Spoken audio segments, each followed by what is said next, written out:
Hi Simon.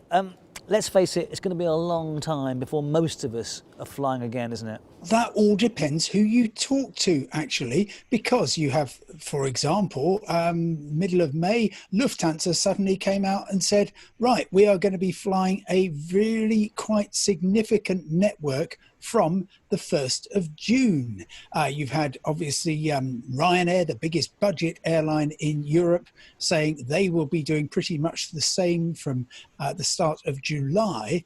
And it's a question of which airlines are flying where, and most crucially, of course, as we've been hearing, what sort of restrictions are in place, not just for the airlines, but crucially for their passengers. I just want to clear up a couple of things that people have said, which is number one, by getting rid of the middle seat on a plane, you are making it safer. And number two, actually flying on a plane is safer because the air is circulated, and so we shouldn't worry about that anyway. What do you say to that? If you take the middle seat out on an aircraft, then you can reduce the distance between passengers from maybe 50 centimeters to 1 meter.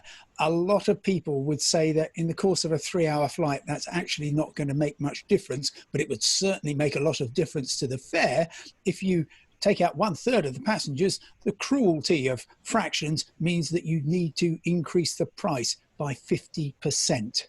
And in terms of the way that the air circulates on aircraft, yes, they do have very high quality air filters up to kind of operating theatre standards.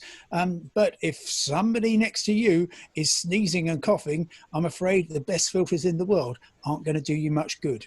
The other thing, of course, is that whilst these things are all starting and people are trying to be induced into flying, if you like, there will be some nice, good deals, I suspect. But in the long run, will it make flying prohibitively expensive? It depends who you talk to. Now, there are certainly, of course, going to be some increased costs. If you're a low-cost airline and you've got to clean out the aircraft really thoroughly after a 2-hour flight, that's going to add to your turns. It's going to reduce the time that the aircraft is in the air. It's going effectively to undermine a lot of your business model.